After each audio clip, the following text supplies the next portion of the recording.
life update for you. I know, I don't put these on like I'm supposed to. I'm sorry. Sometimes my life is so boring that I don't even know what to life update you on. But I've actually had some changes going on recently, so I thought this would be a good time to do a life update and just kind of let you guys know what's going on. First of all, if you hear noises in the background, like you might hear chewing type noises, we have 2 guinea pigs and they're actually in this room, so you will hear them maybe running around. Sometimes they squeal, so bear with them, please. They just want a cameo. So the first thing I want to talk about, and which is mostly what this is going to be about, is weight loss and how that's coming along, because I really haven't addressed it in a while because I really wasn't changing my diet. I was working out, but nothing was really changing. As a matter of fact, I went into the doctor's the other day, into urgent care, because like my neck and everything, I was noticing it in the last videos, was so swollen up here, and my, like where my arms are and my ankles and stuff, they were just really bloated. And so I went in there to find out what was going on, and so for some reason I was retaining water from my medications. I don't really know why, but they hooked me up to an IV to kind of rehydrate myself to see if that could flush it out, and it seemed to do the trick. So I lost a pound from that. Woohoo! But I wanted to talk about this because I hate talking about things, because like with the Nutrisystem, I really did want that to work out and I wanted to go all the way with it, but I knew there was something not right for me in that diet, and the fact that the carbs were so high and the food was processed, and it just didn't make me feel great. I just felt kind of sluggish, and I didn't feel hungry, but I just didn't feel 100%. And I was looking around at some things, and then I was at the bookstore and I came across this book, and it's called The Thyroid Diet Revolution, and it's by Mary J. Shaman, in case you want to look it up. It's actually a New York Times bestseller. It's not like recipes or anything like that, it's just a book. Now, to kind of give you a little bit of background on my health, I have thyroid issues, but they cannot give me any medication for it because I have other autoimmune genetic problems, like with my alpha-1 and things like that. So because alpha-1 can attack the lungs and the liver, and mine is currently just only attacking my lungs and not my liver, they're worried that the medications can cause problems with my liver, and it may possibly, because there's not a lot known about alpha-1 still, they just don't want to risk anything else pushing my liver any further. My liver is fine though. They've checked my liver, but for whatever reason, they will not give me medications for it. So I'm like kind of, well, what do I do? Thyroid is your main hormone thing here. It sits here, but it goes to all your hormones, and if it's not working correctly, it's going to make everything else harder to deal with, including my alpha-1 deficiency and your female estrogen, things like that. And so I got this book because I didn't know what it was going to really tell me, but I just really wanted to find out more about it and try to come up with some semi-solution, because obviously I'm never going to be given the chance to take the medications unless something comes out that's maybe not so harsh on your liver. The problem is most physicians don't even really know what to do with hypothyroidism. They really don't. They see that your levels are off, but they really don't know what to do. They just kind of pass you off some medication and then they hope it gets better. So basically this book just kind of goes into detail about, why even when people take thyroid medication, they still have problems losing weight and stuff. And when I'm a little, well, no, I'm right about halfway through on it. And I skimmed through it really quick, and then now I'm just really reading it. And honestly, this is probably the best thing that I could have read for myself. It's hard to read because I'm this last 2 weeks, I've had to make some real major changes, and they're kind of something that I'm going to have to do for life. And that's hard to come to an understanding about. But it was very informative because it talks about like foods that don't, if you have, there's two different types, and it goes into it, and really honestly you got to read the book, but the one I fell into, it was saying like vegetables not to eat and foods, and of course I always knew, you know, I've always known starchy carbs have never worked for me. Not potatoes, none of it. I can't have it. As soon as I have it, I don't lose weight. And, you know, I might lose weight at the beginning, but then I'll stall and then I won't lose any more weight. And that was happening with the Nutrisystem as I started stalling. And I called the counselors and, you know, they tried things and it just was, it kept stalling, and it was really frustrating because I was putting the work in. But it basically just tells you, you know, you can't have that. And then like things that you shouldn't really eat, like vegetables that are higher in the glycemic area, is beets, celery root, parsnips, rutabaga, turnips, which I don't eat any of that, so that was a problem. Winter squash is a favorite of mine. Carrots, corn, red potatoes, sweet potatoes, white potatoes, yams. So it just kind of tells you, and then there's some better choices in vegetables. And then it also went into organic versus not organic and why it's more important. And the one thing that I've really kind of started getting into recently, not getting into because I don't want you to think I'm like some crazy person out there, but there was something actually on Facebook, I think it was like, you know, something that posted from somewhere or whatever, and I got into reading it. And I've been reading a lot about the genetic modified stuff, the GMOs, and like I didn't really notice with eggs, but the reason why organic free range that are fed grass, and they can also have like little bugs and stuff like that, their yolks are actually orange. They're like a deep orange color, and the yolks, even from the free range at the stores and stuff, are still in that lighter yellow stage. And the real true ones that are the best for you, where you're getting like all of your omegas and everything, are those dark orange ones. So you actually have to do like go to free range like locally and see if you can get your eggs and stuff like that, because then you're actually getting the nutrients, all the nutrients that you should be getting from an egg, where if you're just buying kind of grocery store eggs, you're not really getting the nutrients. You're getting a lot of, you know, hormone replacement, whatever they're giving these chickens, where they've got them all stuffed in together. And, you know, I'm not PETA, I eat meat, but it just said, you know, if you're going to eat meat, eat lean meat, and eat stuff that's organic, grass-fed, where they're not, you know, it's all squished together, whatever. But anyway, it went into a lot of detail about things that you should eat, what you shouldn't eat, and how, you know, that can affect how you're losing weight. And so I will say, and you know, a lot of it is, I'm sure, because I just changed my diet, and of course my body was excited to, you know, stop eating, not excited, but it actually was ready to start moving for me. Is I've lost, right now I'm at 8 pounds in a week and a half already, 8 pounds. And it's just from changing some of the things I eat to other things, and that includes, you know, starchy foods. But, you know, it's, for me, this is the first time I've actually felt really good while doing it, you know. Is it hard to eat a lot of vegetables? Yes. But, you know, there's ways around it. Like I've been eating oatmeal in the morning, still cut oatmeal, which is okay to eat. And, you know, it gets that kind of carby feel. But it's definitely a whole change around.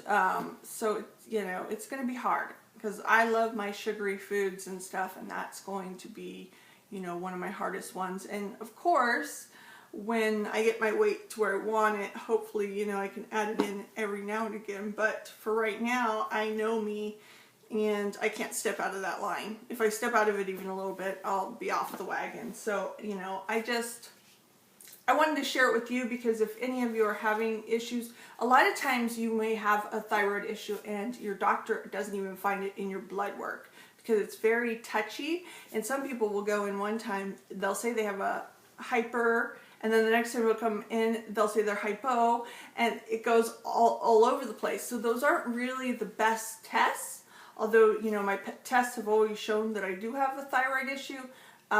If you feel very tired, very sluggish, if you feel cold, if you feel kind of a depressed feeling, if you just don't feel like you have energy, you could sleep the whole day, you can actually go online and there's a questionnaire thing, and I can check off 90% of those things on there. So, I've known it, and when I went to go get tested, they just confirmed everything that I was already aware of. But it's just kind of hard when you know that they know what's wrong with you, but they're telling you, well, tough titty, you have to keep dealing with it. So, that's just kind of where I'm at. I'm doing well.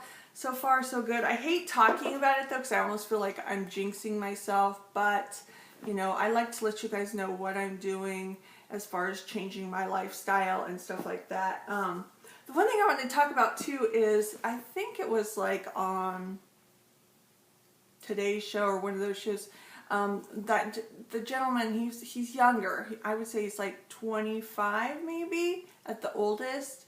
And he was something like, I think, close to 300 pounds, if not over 300 pounds.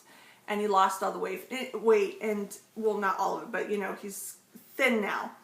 And it was interesting because, he looked very cute in the face. He had kind of like the retro thing going on where he had this really high hair, and he had the little corks in his ear or whatever they're called.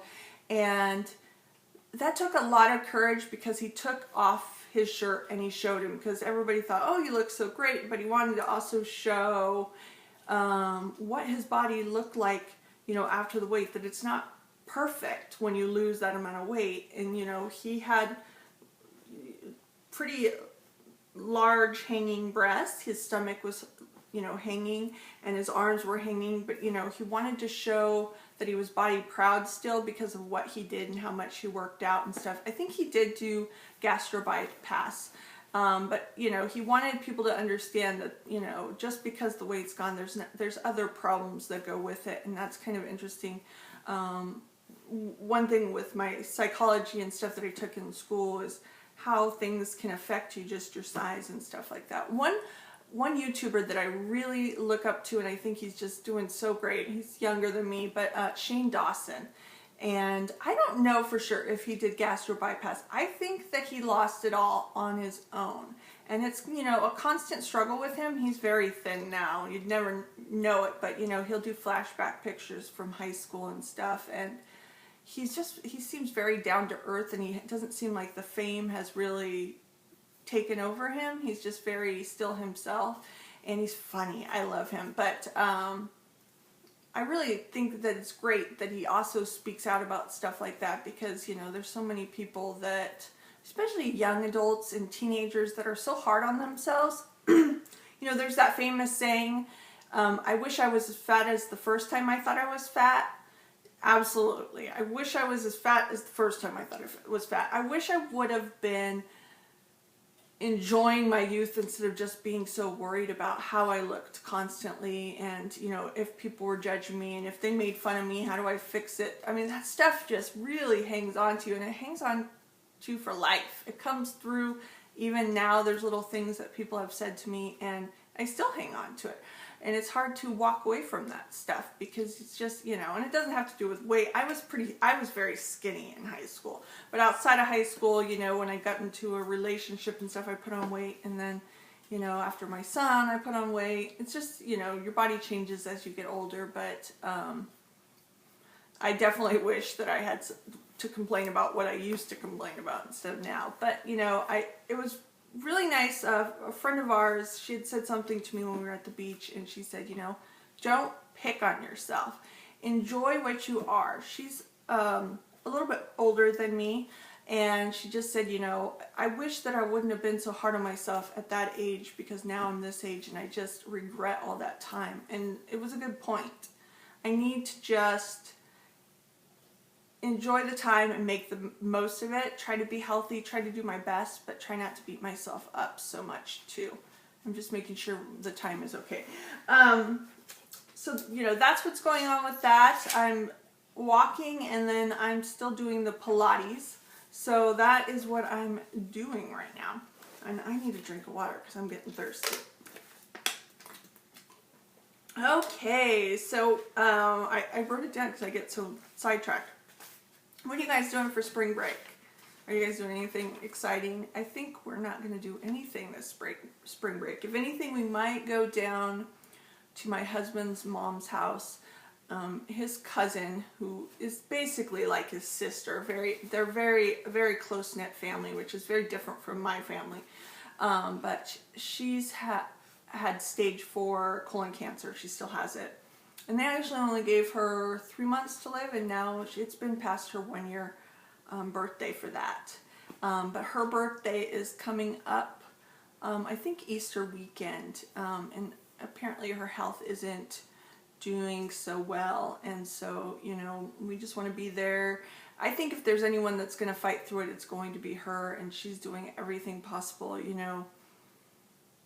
I shouldn't say everything possible, but she's doing a lot to keep herself healthy and stuff, so I'm hoping this isn't bad news, but we'll be spending some time with her. And then also his sister, she had a tumor on her cheek here several years ago, and they removed it, and just recently they found that it had regrown, so they had to actually go in there again, which is scary because, you know, when you have scar tissue there and they have to go back into scar tissue, you know, it can really be messy with the face. But she said they did a really good job, but it was kind of sad because we didn't get to be down there. She went in for surgery during the week, so we couldn't. No update on the braces. I actually go in on Wednesday to get them changed out, and I'm really excited because I picked this teal and I hate it. Yeah, I feel like there's something always in my teeth, and they kind of make them look dingy. And I'm hoping that they're gonna like push these teeth together finally, because this spacing is kind of weird. I've never had spacing in my teeth ever. They've always been crowded, so it's weird to see the spacing, and it's like gets everything caught in it. So and then this week we have the spring break party at my son's school, and I actually hired a guy. His name is Reptile Ron, and he brings like all these different snakes and lizards and tarantulas, and I think a bunny and macaw, parrots, a bunch of different stuff, turtles, and he shows the class that. I decided I wanted to do that rather than like getting lots of candy and stuff, because I think the parents are probably ready to kill me because all the parties there's always lots of candy. Thought this would be better. Plus, I don't know what's been going on with my son's classroom, but some of the kids there are just being naughty. And the part that's really upsetting me is that they are kind of punishing the whole class for what a few students are doing, and I don't really agree with that portion. I did have a talk with the teacher the other day, and she seems like maybe they're going to change that plan of, you know, my son had to do extra homework the other day because he had to write something, and he's been missing out on recess. And my whole thing is to teach him, you know, when you do well in school and you do your job, you know, there's rewards for that. But when you aren't doing your job and you're getting into trouble, then there's repercussions for that. But what do you say to your kid when they're doing their job, they're doing everything right, but yet they're still getting repercussions when they're doing everything right? And it's hard to... I can't push it on to my child to understand that, because that's not how he's been taught. And I know the world's not fair, and you know, there's always going to be somebody that's not doing their job, and then you have to pick up the slack and stuff like that. But I don't know. I think they're too young to be dealing with that kind of crap right now. So that's that. March Madness is going on. Is your husband's driving you crazy, boyfriends? I don't really watch it so much, but I always do a bracket because I've won a couple times and I've won a lot of money a couple times. And so I filled one out this time. I have Gonzaga winning, which so far they're doing okay. But if you see them lose, then this girl right here is out. And I don't remember Gonzaga against who. But I know I lost quite a few on that first week. There was quite a few upsets, if you know what that means. And then... what else? Gosh, I have a question for you. My son asked me the other day, how old are you when the Easter Bunny stops coming? And I can't remember for the life of me when the Easter Bunny stopped coming. I know he was around, you know, before I turned 10, but I don't remember like when the Easter Bunny actually made his last visit to me. And I was wondering if any of you guys remember when the Easter Bunny stopped coming, because I told him I honestly can't remember. So I'm curious. You guys will have to tell me when's the last day that the Easter Bunny came to visit you. And that way maybe I can tell him, because I can't really remember. I told him, you know, just enjoy it for as long as you can. So yeah, he's excited about the Easter Bunny coming and dropping off the eggs and looking for his basket, as the Easter Bunny usually hides his basket and gives clues to where the basket is, and he has to go to each location, and that'll give him the next clue until he finally finds where his basket is, and he has a good time with that. So anyways, that's what's going on with me. I hope you guys have a wonderful spring break. You might be already on your spring break. If not, our spring break is next week, the week of Easter. But I hope you guys are enjoying it. And I think I'll be doing a video tomorrow for a little mini haul. A little one. All right, guys, until next time. Bye.